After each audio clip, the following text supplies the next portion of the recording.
parents who want to join via YouTube, it is being live streamed there as well. So it's waiting for that to load up and we will go ahead and get started. All right, there it goes.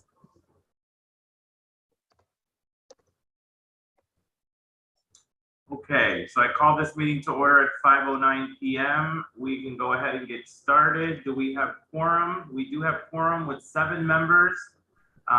We'll go ahead and take attendance. First, Mr. Boyd, not present. Oh, Ms. Starling is available. Thank you, Ms. Starling, for being here. Ms. Starling is present. Mr. Daly. Present. Ms. Snyder. Present. Ms. Fern. Present. Mrs. Morehouse. Present. I don't see Miss Sterling. Oh, sorry, it's my fault. I gotta put her panelist. She's coming up. Mr. Ortiz. Present. Okay. Miss Starling.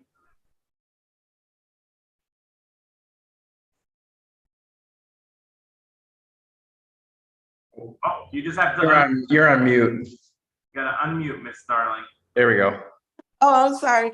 I can't have my video on too long right now. That's fine as long as we can have your sound on. Okay. All right, so she's present. Ms. Torres? Not present. Ms. Phillips? Not present. And then myself, Mr. Perez, present. We do have quorum now with 8 members, including our student member, Mr. Albert Abney. Are you present? Present. Awesome. Okay, we have quorum. We can call this meeting to order. Please remember that in order for our meeting to run smoothly, we're going to go over our quick norms here. We're going to make sure that we vote by saying aye so that we can hear everybody. We're also going to ensure that if you need to speak, that you do unmute yourself, or if you don't need to speak, that you mute yourself and unmute back and forth. We ask that you are paying attention to the screen and not driving. If you are, Albert, you're okay because I know your mom's driving, so you're good to go, okay? But as far as the rest of us, that we are not traveling or that we are, and that we're paying attention to what we have. Other than that, those are our meeting norms. Our roll call has been established. So now, has everybody had a chance to take a look at the agenda? Mm-hmm. Okay, is there a motion on the table? Motion to approve the agenda. Okay, Second. I have a second. So I have a motion to approve the agenda by Ms. Snyder, a second by Mr. Daly. All in favor, say aye and or raise your hand so we can see you in the screen. Aye. Aye. Aye. Okay. That passes with unanimous votes. Was everybody able to read the previous minutes from our organizational meeting in July? Okay, is there a motion on the table? A motion to approve the previous meeting minutes. I second. Okay, motion by Ms. Snyder, second by Mr. Daly to approve the minutes. All in favor, please say aye and or raise your hand. Aye. Okay. Albert, is that a yes or a no? Aye, okay, perfect. We got a unanimous vote there. Thank you, Albert. All right, so now we have the LSC chair report. I do not have an LSC chair report at the moment, so we'll continue to move forward. Sustainable Community Schools report by Ms. Zamudio. She is present, so she is going to deliver that report. Go on right ahead, Ms. Zamudio. You should be able to talk now. Hi, everyone. Good evening. For those who are new to the LSC, my name is Emily Zamudio. I currently serve as the Sustainable Community Schools Coordinator here at Yates in partnership with the Puerto Rican Cultural Center. My main duties revolve around coordinating and supervising all of our out-of-school time programming. at Yates during the school year and during the summertime. Mr. Perez, can you either share the schedule or give me screen sharing capabilities?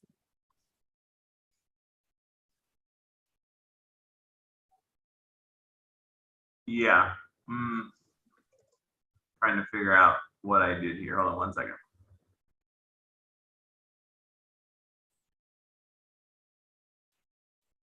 You might need to be a participant to get access to display. There we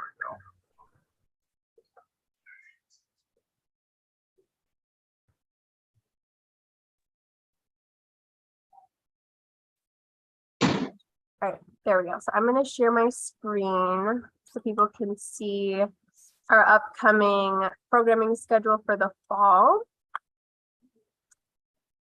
So this year we'll be doing things a little bit differently in the way that we structure our programming timeline. So we're going to be following the quarter system along with CPS. So for this first phase, it is a short one. It's only 5 weeks long. However, we're still putting pretty, not a jam-packed, but a pretty nice schedule for our students, both before school and after school. So as you can see on the screen, our before school programmings run from 8 a.m. to 9 a.m. Monday through Friday.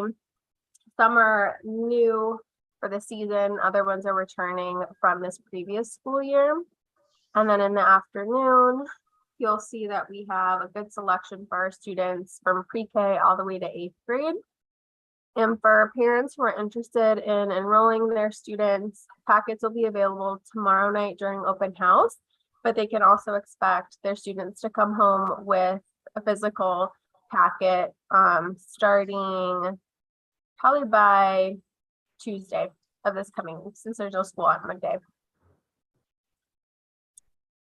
And then around the school, like usual, we'll have posters that way students can get reminded. And we do have rolling enrollment. So if your student can't start the week of September 19th, they are still welcome to join up until our programs end for the fall. Are there any questions?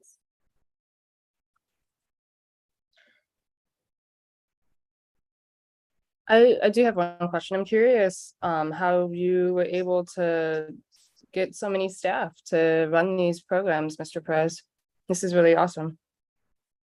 So the staff members, all right, the biggest motivator is pay. Staff members are paid to run the programs through the Sustainable Community Schools. And the other thing is that this is now our 4th year in the program, and they're really dedicated to the mission and vision of Sustainable Community Schools. So it's kind of a twofold there. And we also do have partnerships with outside folks from the community or local out of school time organizations that come in to provide programming for our kids. This time, since it's such a short programming phase, we really just saw it fit to wait until phase 2 and on. But yeah, definitely with our Sustainable Community Schools grant, it definitely gives us the monetary resources to pay our staff and to compensate them for their time and energy.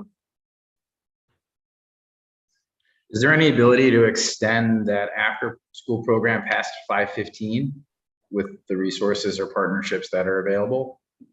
So we tried that last year and it didn't go, there wasn't as high of a need as we assumed there would be.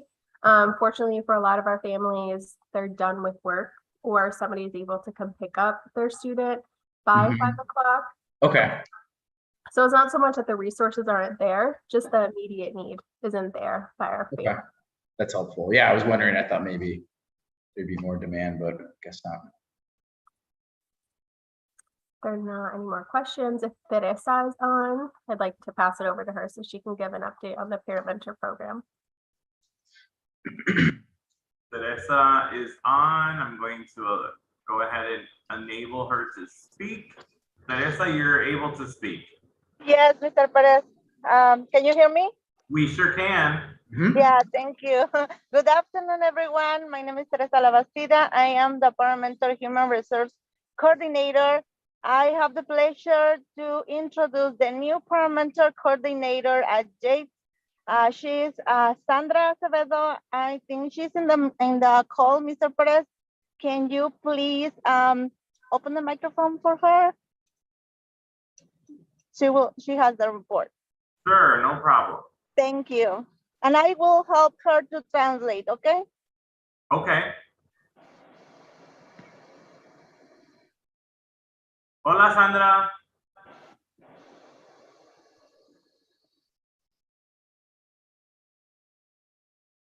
So, ¿me pueden escuchar? Hello. Sí, ahora sí te puedo escuchar. Sí, Ok. sí, Teresa, si quieres, yo puedo traducir también. Perfecto. Gracias, Mr. Pérez. Okay, go ahead. Okay, sigue Sandra y yo te traduces, okay? Ok, thank you, Mr. Pérez.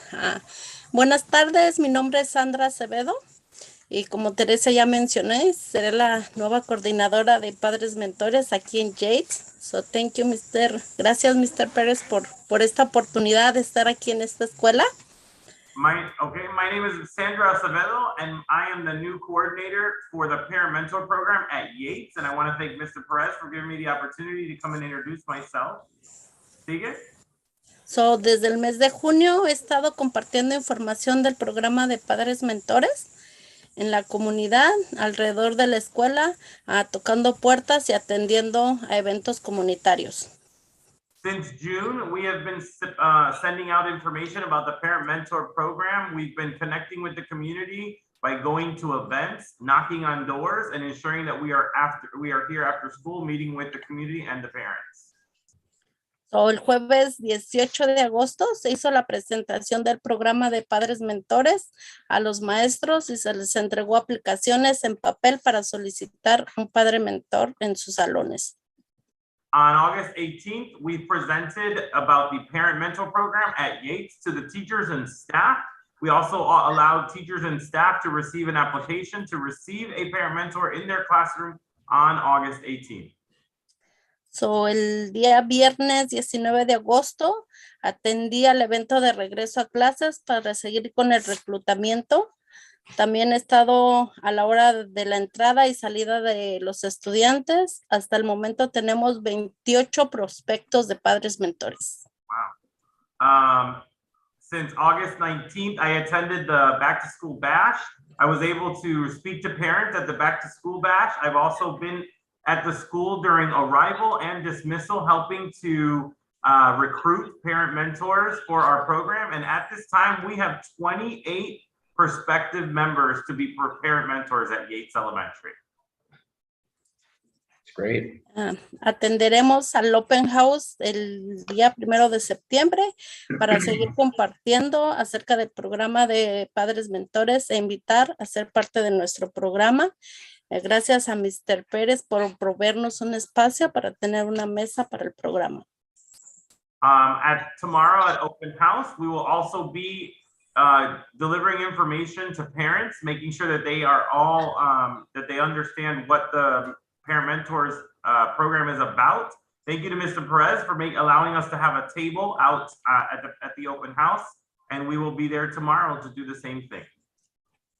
So, y por último, si ustedes conocen a padres que tienen niños inscritos en la escuela y que les gustaría conocer acerca del programa, pues pueden contactarme. Mi información está en la caja de comentarios.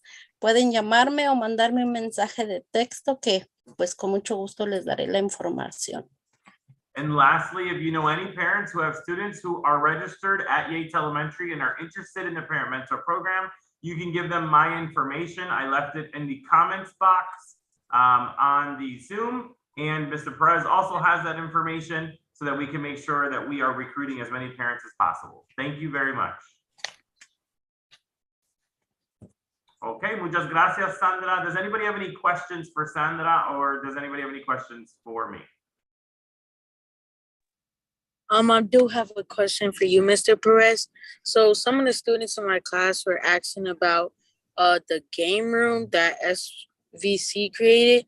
Is that going to be happening anymore? Yes.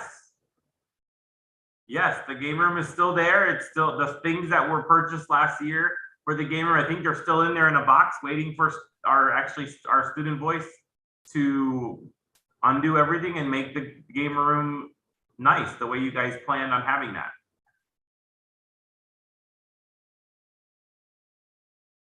Are there any other questions?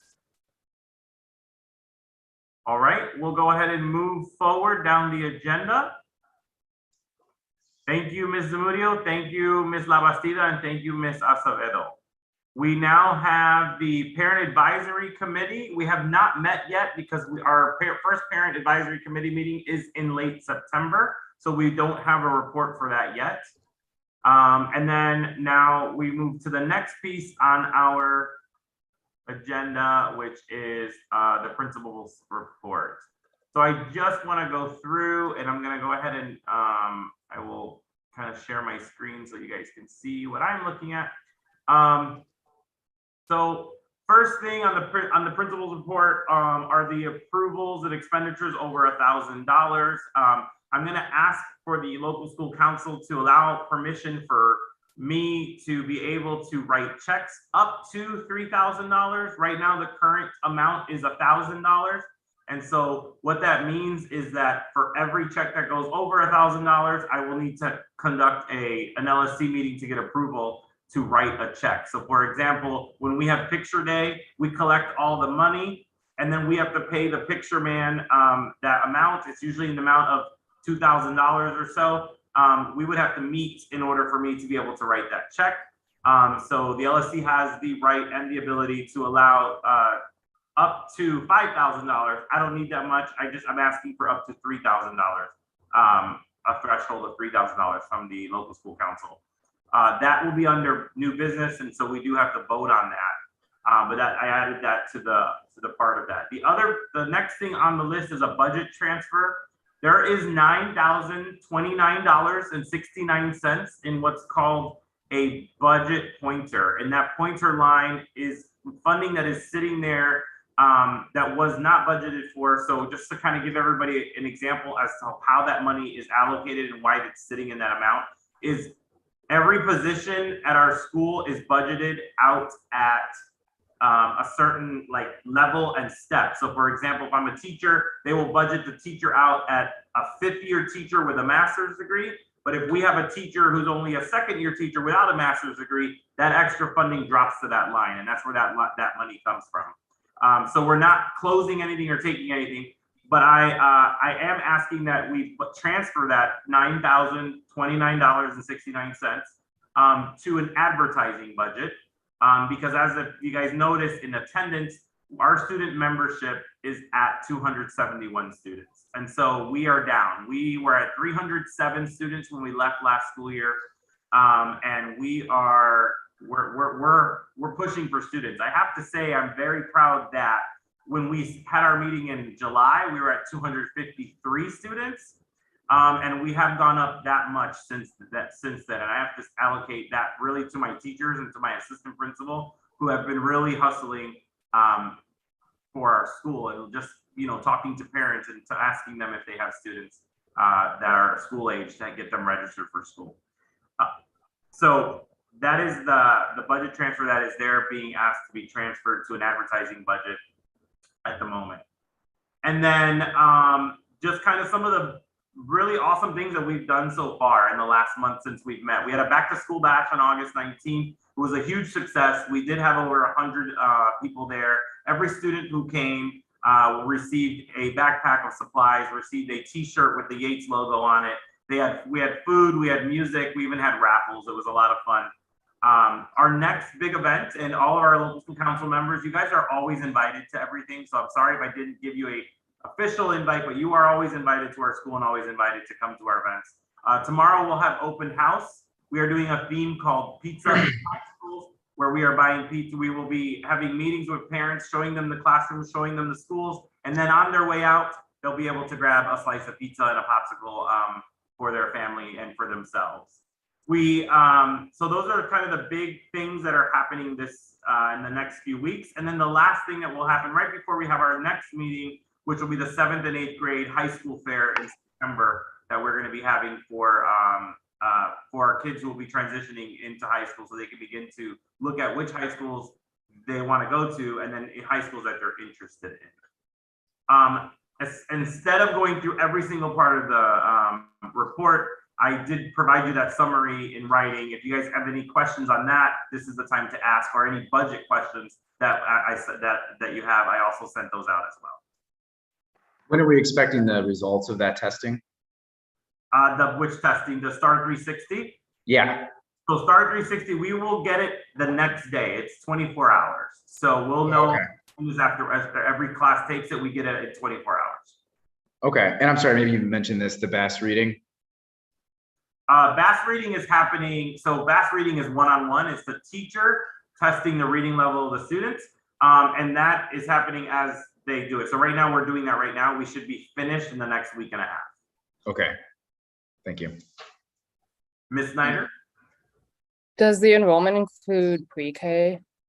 It does not. Doesn't, okay. So, no, I'm sorry. Yes, that number does include pre-K, but for budgeting purposes, pre-K is not included in that. And so we are enrolling in pre-K as well. We only have 9 students in pre-K, and we have enough to have up to 30, 15 in each class. What's the optimal enrollment overall if we're at 271 now? What is the what? The optimal enrollment number that we're targeting? 300. 300? That's always my target, yes. And what's the maximum? I'm sorry. Yeah, I was just gonna say, the school holds up to 1,500. Wow. So if you know people, we're ready. We'll take them.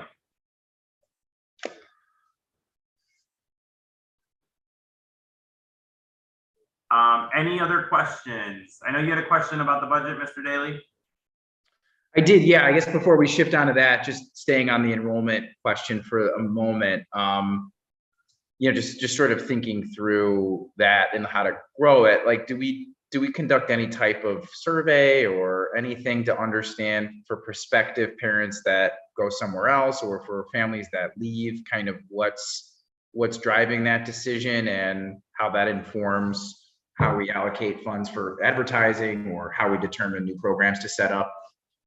So we have done them in the past, and a lot of the answers that we got were, we noticed that, especially from people who are moving into our neighborhood, that a lot of them have either non-school age children, like 0 to 3, right? 0 to 3 years old, and they're coming up, or those who have moved into the neighborhood, they just don't have children, right? And so and then what we also noticed is that we have about 60 kids who live within our attendance boundary who do not attend our school, and they attend various different schools. Most are selective enrollment, like LaSalle 2 and a Pritzker, right? And so that's also hurting our enrollment, because these students are going outside their neighborhood school, or outside their neighborhood to go to their own school, right? We have quite a few going to Disney, and then we know this because these students they take the bus from our school right here on the corner. So we know how many students are taking the bus at our school to go to other schools, because we are a bus stop for them. I don't know if that kind of answers your question. No, it does. Yeah, I'm just trying to think through. Yeah, I'm just trying to understand. We have this really awesome group that we've been working with called the Future Yates Parent Group. Yeah. So we've done 2 events with them so far, and they're parents of students who are either just born or up to 3 years old, and they're really excited to do some of this work. And a lot of what they've told me is that we don't know what's happening in your school. We don't know. We don't know about the programs, and so we need to get flyers up. We need to get big posters up, and these kinds of things. And obviously, those things cost money. And so I think that's where the advertising budget would come in. Like, for example, one of the ideas that one of the moms had from that group was to have just a huge banner on the 606 side where that blank wall is. But when I looked into it, it was going to cost about $200, right? So, I mean, $2,000, because we have to not only get the banner made big enough, but then they have to bring in a crane or We got to hang it, right? Yeah, to put it onto the side of the wall. And it's not to say it's not feasible. It's just that I would love to do it. I don't know if you've ever been by Lozano School, but Lozano School, you can see theirs right off the expressway, right? And so that's essentially what I'm hoping to Yeah, you're right. Yeah, I have. I've seen that a number of times. Also, Yeah, I mean, sorry, go ahead. We've also passed out flyers, like at the Puerto Rican Day Parade in June. Mhm. And then actually this group, the Future Yates Parents, they had a little gathering here to try to get to know the school a little bit more. And so some other ideas were, you know, making small little commercial videos about our school and then boosting them on Facebook to our, because I guess Facebook has like what's called a boosting thing where you can send it out to everybody who's in your within your zip code. And so that would also be kind of like another way to do that, but you got to pay for that as well. Yeah, if there's any information you can share on previous sort of exit interviews or sort of what we think the opportunity is in terms of families in the area that we could target, any exit interviews that have been done with families that have left, I'd be curious. I think we'd be curious to see that.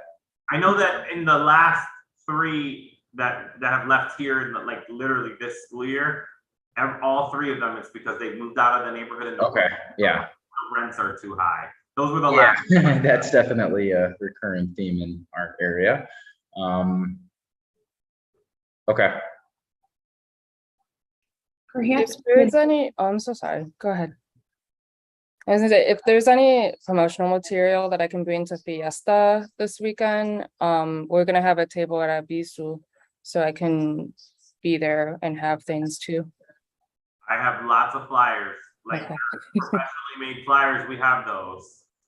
Can I come by tomorrow? What time do you get in the morning? Yeah, we're here from 8 until 5, so I can leave a stack for you in the main office if you'd like. Okay, I can come by tomorrow morning before I go to work and I'll grab some stuff. That'd be great. Ms. Morehouse, you had a question? Oh, I was thinking, you know, because sometimes we have fundraisers here. And that, you know, like if any of you have any ideas or would like to help us in creating a fundraiser, that would be great. Yeah. Perhaps if we did do that, maybe allocate the $2,000 to get the banner for the 606. Like that could be a short-term goal, like before Christmas or something. Yeah, and I think if you remember, for those of you who've been with us for a while, but for those of you who haven't, we used to have this really awesome fundraiser called the Taste of Yates. And we did it 3 years in a row, and then obviously COVID hit, and then we stopped. That's something I think we need to really take a look at and do again. We had lots of folks come in from the community and write off of 606, right? Because they heard our music, they saw that we were giving away free food, and that really brought a lot of people to the school too. But that is like a huge, heavy lift, and what I mean by that is like we need everybody involved to help with that, because we had. I want to say we had like 300 people there, right? And it's on our playground. And then we had professional, through the Puerto Rican Cultural Center, we had a professional band come out. We had our students from drama perform. We do a lot of really cool things. So we set it up real nice. And that also was a really good way of bringing people in from the community. So for example, we have report or parent teacher conferences in mid-November. So that's when the parents are coming to the building. You know, that's one time that we can maybe showcase, you know, what we've done so far up till now, or what have you, or take tours of the school. So back then we would have each classroom like make a basket, a theme basket, and then we would raffle those off. That was about the extent of it, because you know, and then actually 1 or 2 people maybe had, you know, access to sporting event tickets and that type of thing. But it really takes a lot of manpower. Mm-hmm.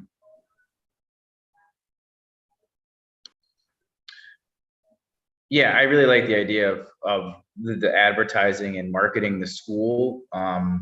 You know, I don't want to take up the whole meeting talking about that specifically, so I don't know the best way to do that, but I would be curious to dig into that a little bit more and kind of what specific programs we're promoting and, you know, how to grow the enrollment. Because I think that's, you know, if we spend some time thinking about that over the next few meetings and set a target, I think it'd be great to work through some of those great ideas.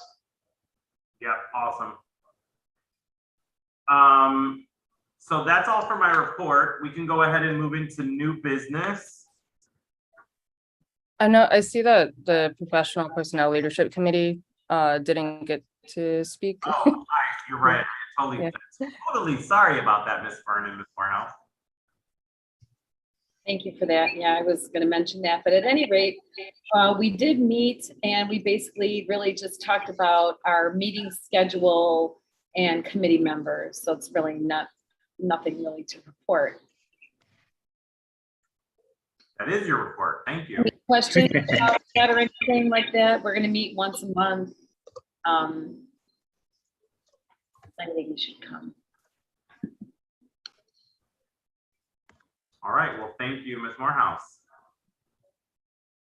All right, so new business, under budget transfers, we're asking, or I am asking that we transfer the $9,029.69 from the pointer line to an advertising line.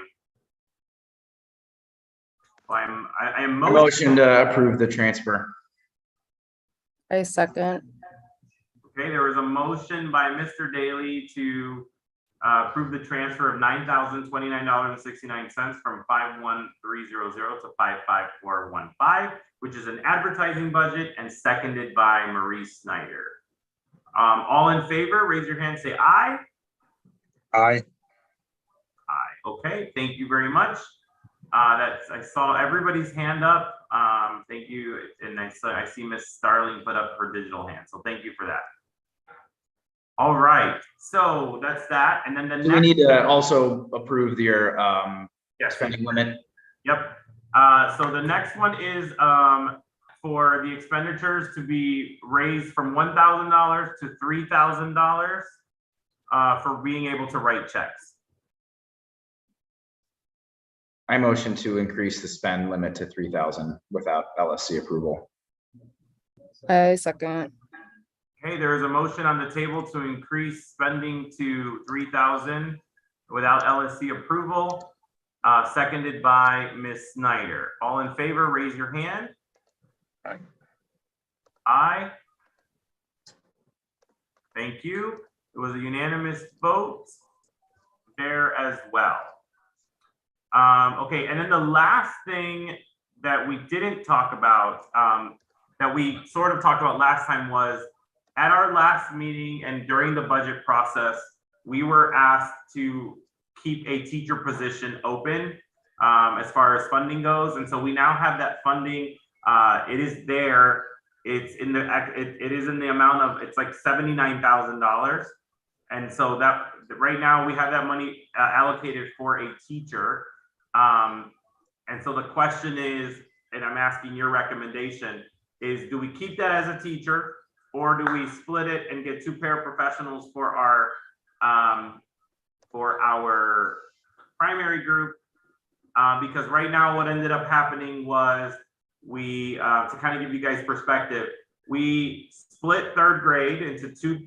We have two classrooms there. We have a 12 student classroom and an 11 student classroom. Third grade is a benchmark here. And then right now in sixth grade, which is where that other teacher would go, we have 30 students, almost 31 students in that class, and it is a big class. Any thoughts on that from you all? Can I go? Sure. So you're saying if Go ahead, Ms. Fern. So I have the ability to kind of see what's happening in the school because I'm the lead coach. And so I visit often all the different grades. In my opinion, I think that we should put another teacher in the sixth grade to split that sixth grade classroom, since it's also another benchmark year. And I think it would be more beneficial. Not to say that a para in the primary classroom wouldn't be good, but I think for the purpose of helping these students gain some of the learning loss that they've had, having that classroom split would be make a bigger impact on our overall student learning. Okay, Ms. Morehouse, you had something? that basically answered my question. Okay. Where would the paras go if we hired two paras? In K1. Both? One in K and one in what? And is there like a big need, or it's just because they're primary? It's mostly both, right? So when we talk about need and we talk about primary, it's really ensuring that that our students in our primary grades are learning foundational skills and they're able to learn, those skills around routines and procedures. Not to say the teacher can't do it on their own because they're doing really well. But in the suburbs, K1, 2, they all have paraprofessionals. I'm sorry, where did this money come from? So during the budget process, we allocated out for teachers. And because we had that 6th grade, it was split and now it's in one room, we have that extra teacher position. So we either need to close it and make 2 para positions or continue to hire for that 6th grade. Or we could hire another prep exploratory teacher, right? Like, I think we're doing okay there too. Has the 6th grade position been posted? Or are you saying it's like, it has, and you haven't been able to fill it? It's not, it just got posted. Oh, okay. Yeah, so it just got posted. And we've already had 2 people apply. So there are applicants. It's not that they're not out there. What's the size of that 6th grade? 31. And it's packed. I have to honestly tell you, like they actually just moved to another classroom because it was bigger. And so we moved all their furniture over there. So it's a lot. In 5th grade, they were split. So Right. about 15 and 15. And honestly, our biggest class size is about 25 kids, roughly. So 30 is the norm if you had a full school, you know what I mean? So really here, it's like a prep school for Pete's sake. But yeah, I definitely motion to hire a 6th grade teacher. Albert, do you have any insight about that? I saw him nodding his head. Yes. Tell us. Well, 30 kids in 6th grade is a lot, and it is a benchmark year. So, I think we should have another teacher for 6th grade. Awesome. Thank you, buddy. I second Miss Morehouse if you're making the making a claim. Awesome. Thank you. So we'll go ahead and just continue to move forward with having that as a 6th grade teacher. I just wanted to get your input on that. There's not really a vote needed. It's just to get your input on that. So we know how to use that on that money. So we're not going to collapse that position. The other last thing that's under there are fundraisers. Just so you know, the local school council has to approve all fundraisers that are happening in our building. So we have 2 fundraisers coming up. One of them is chocolate sales. So we'd like to partner with World's Finest Chocolate to sell chocolate bars. That money is going to totally 100% be earmarked for 8th grade graduation. Let me rephrase that. Not 8th grade graduation, 8th grade graduation trip. So it will be the 8th grade who will be selling those chocolates, and they are raising money to go to New York City and if not just Washington, D.C. Right now we're looking at $1,000 a child. We are getting a return of $24 per box that they sell. So right now in a box, there are 24, in each box, there are 24 bars and we make $24 off of the box. I think that's how it works. So we have that fundraiser coming up, and then the last fundraiser is pictures. We get 10% of sales through the pictures, and so because it is considered money coming into the school, it's considered a fundraiser.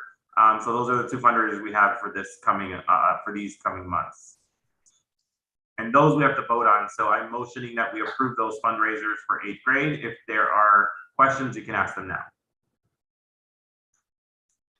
I second the motion. Okay, there's a second on the table. All in favor of approving those fundraisers? One is the 8th grade and the other one is the pictures. Say aye. Aye. And Albert, thank you, buddy. And I see Miss Starling. Thank you, Miss Starling. All right. So that is all we have for new business. Are there any questions? I know, Mr. Daly, you had questions about the budget. Yeah, well, yeah, so a couple questions. I guess last time we did not vote to approve the bylaws. Is that something that we should review today and vote on today? So I guess did everybody review the bylaws? Yes? Yeah. Okay, so we could do that, yes. Yeah, it might be good just to lock that in. So I would motion to approve the CPS bylaws with the exception that Article 6, Section 6, Part A, I think requires us all to be physically present, but we're all doing this virtually. So I think we recognize that that's our process. Okay, I second that motion. The number on that, please, sorry.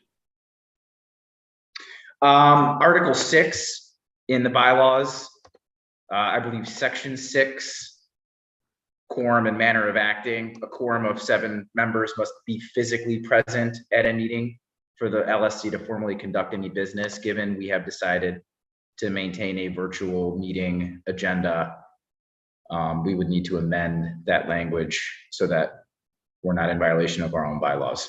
So then the language should read virtually or physically present.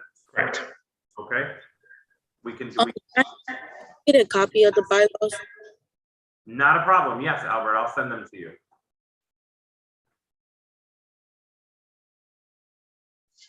Sorry, who motioned there? Mr. Daly motioned and I second.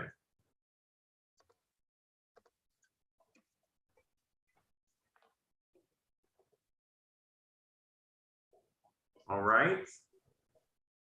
I vote in favor. Oh, I guess we got to vote, right? Yes. Please raise your hand and all in favor to approve the bylaws. All right. I see Ms. Starling. Thank you. It is unanimous as well.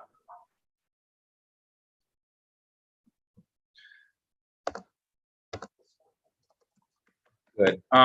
So on the budget, I had a question on I was wondering if we would be able to get a breakdown of the GL coding and understand kind of the funds. I presume some's coming from, local, state, federal dollars. And I was just hoping for some mapping of the GL coding so I could see that.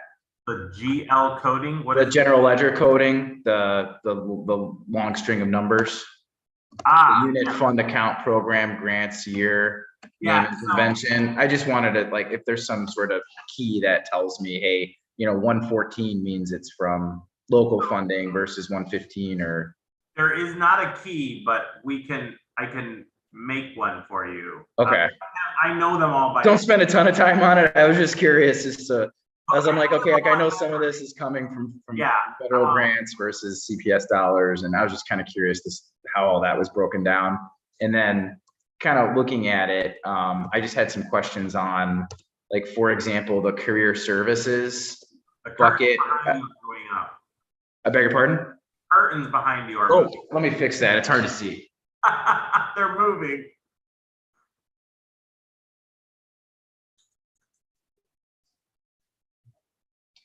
My apologies, it's on a sensor. I was wondering sort of the career services line items and, I presume that's related to payroll, to teacher payroll, but I was just kind of curious kind of how that was being used since I presume we're not staffing that many folks in actual career services. So career services actually stands, that's the, anybody who's not a teacher who works for our school. Okay. That's what a career service is. Okay. So that would be all sorts of support staff and. Yeah, so when it says career service salaries, we're talking, so we're talking like our clerk, our teacher assistants, our special education classroom assistants. That also includes our lunchroom folks, custodians. Yeah, so it's that's what career services means.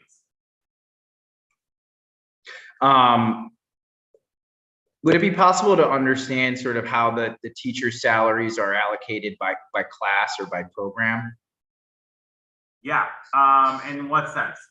Just in terms of, you know, so understanding like when we reviewed the pre and after school programs and said that, you know, we have all of these wonderful programs that we offer, we're willing to staff up for that, just trying to understand kind of how that cost is being allocated across, you know, each grade, each, you know, pre-K versus sixth grade where we're going to have 2 teachers, so we can understand kind of how the dollars are being allocated.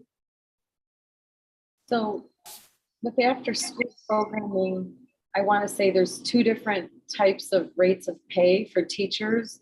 There's Yeah. a instructional pay rate of pay and non-instructional rate of pay. And then that money comes from the sustainable community schools to pay for the teachers. So like if you're teaching homework help, then that has to do with instruction.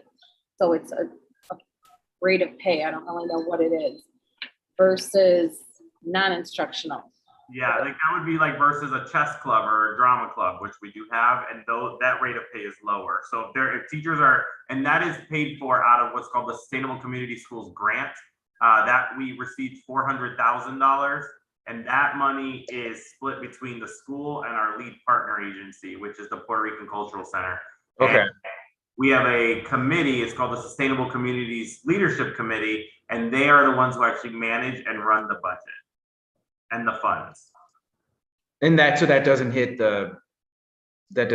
what you provided us, that budget then? It is there. So that it's allocated there. And so that's kind of what the key you're looking for. And Yeah, okay, cool. I'm just trying to understand sort of what we're investing in various programs and, you know, Yep. whether we should, you know, we can find more dollars for certain programs that seem beneficial, how that drives enrollment, things like that. So maybe that key will answer my questions. Yeah. Yeah. So so I'll provide you with what I already know. Okay, And then hopefully that'll help you. And then if there's any questions, I'm more than welcome. You're more than welcome to come and we can sit, or we can even just you and I jump on a Zoom and I can go line by line with you. yeah, that might be easiest, so not to waste everybody else's time here on this call. That would probably be helpful. We can maybe set up some time to do That'd be that. great.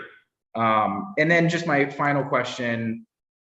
I noticed a little bit related to some, you know, repair, equipment rental, you know, where does the dollars for like sort of maintaining and enhancing the physical space, does that sit on this or is that coming from somewhere else? Because I didn't see anything.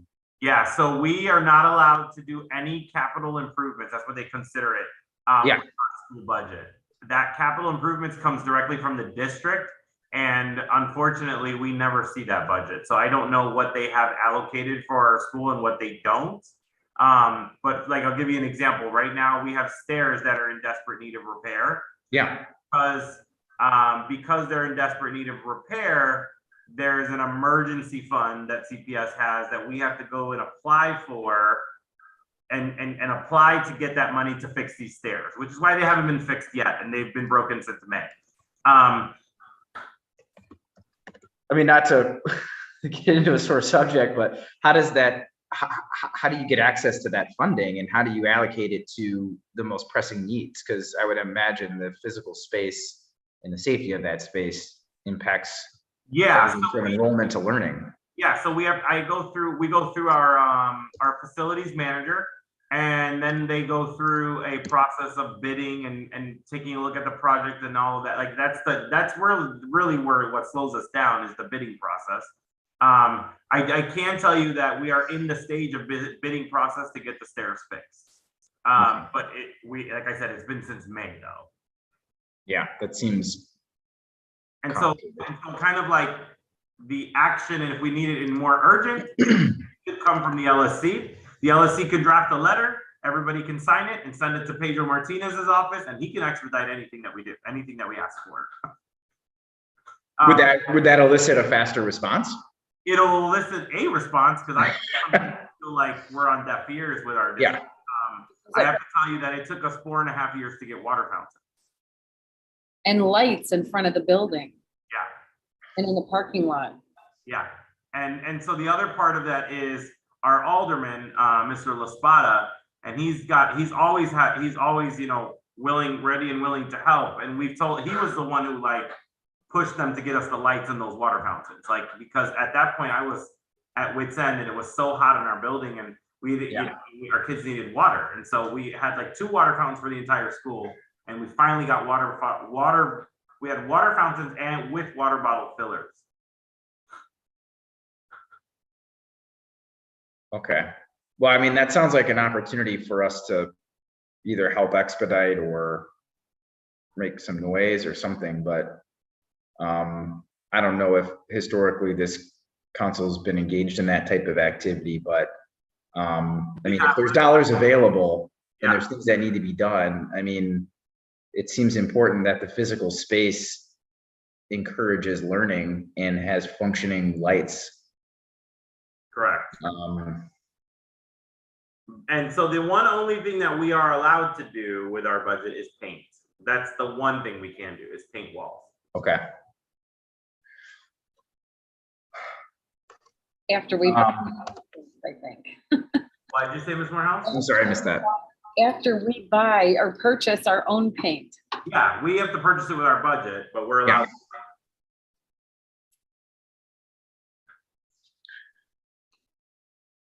Okay. All right. That's all I have on the budget specifically. I think, you know, maybe if it would make sense, Mr. Perez, you and I can meet separately. I'd like to go through that in greater detail and maybe think through opportunities for us as a council to engage in activity that would help secure more funding or at least get a faster response to things. Okay, that sounds great. Thank you. I'm usually here after 4 p.m. and I can meet, you know, if it's earlier, I can just schedule you in and we can totally meet. Okay.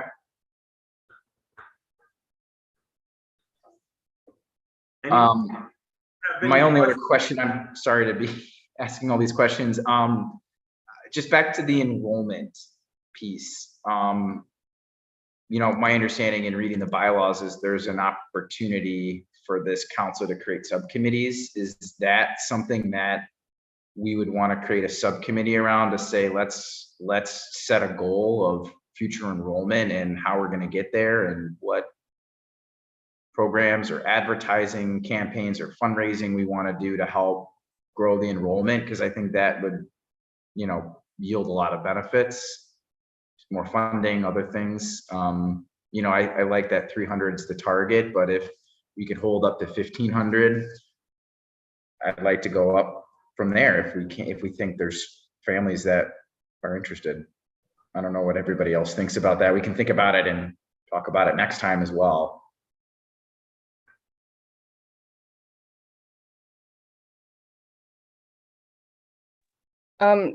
I'm curious about so you said Taste of Yates was the big fundraiser. When does that usually happen? Usually we did it in June. In June? Yeah, Okay. How do you say it? May. Before we ended, Or right? May? Was it May? Well, it would probably have to be before graduation, no? Yeah. We have it in May. Yeah, you're right. We did do it in May. So I'm interested in like that, something that is y'all have already done this before, and maybe that being the dovetail of enrollment. I don't know, because the enrollment deadline is what, the 16th, the 12th Yes. or something. So that's quick turnaround, and we're struggling as well. And then is there another count in January? No, not for us. It's just gonna be the one, okay. Yeah, because we're not gonna meet again before the count goes in. And I'm looking towards like, so immediate is like this weekend. And then future, like maybe like, yeah, subcommittee of taste that is hidden on recruitment and also bringing back this fundraising and bringing back community pieces. I would be interested in that. And as that being a thing that we talk about next month. Okay, that sounds great.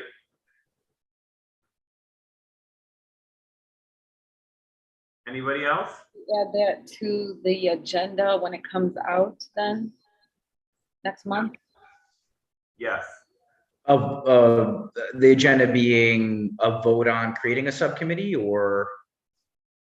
Just to talk about it I further. think just to talk Yeah. about it under new business. I think it'd be great to have more of the council here, but I mean, again, I think if we can significantly grow the enrollment, that pulls in advertising, that pulls in fundraising, community engagement, and provides us more access to funding that we can use to create more programs. Right. I think it's I think that should be the goal of this council, is how do we attract and retain students? Right.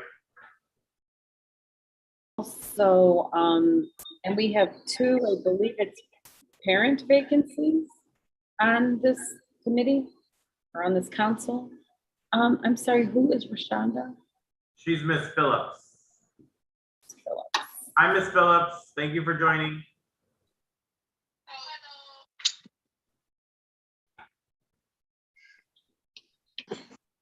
Hello, sorry. I'm sorry, I had so much going on. I was hearing everything I was saying though. Thank you. Phillips, will you please put your email in the chat for me, please? I can send you the minutes. Okay.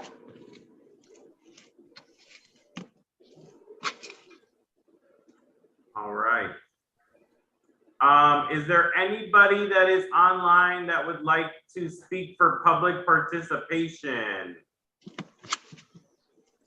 If you would like to, please go ahead and raise your hand.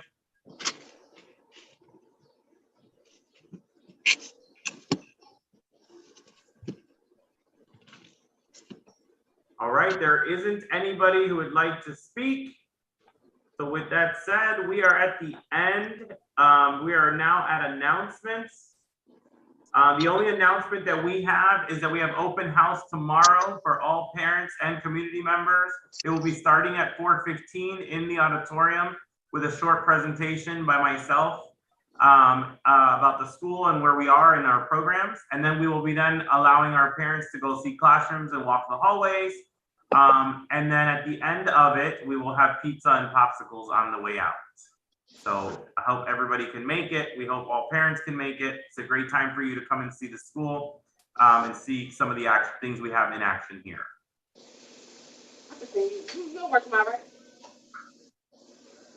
Any other announcements?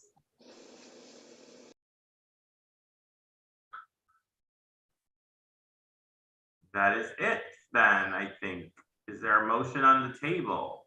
Motion to adjourn. I'll second. September 20. Motion made by Mr. Daly, seconded by Mr. Perez to adjourn the meeting at 6:07 p.m. All in favor, raise your hand, say aye. Aye. All right, I see everybody's hand. Ms. Phillips, are you in favor of ending the meeting at 6:07?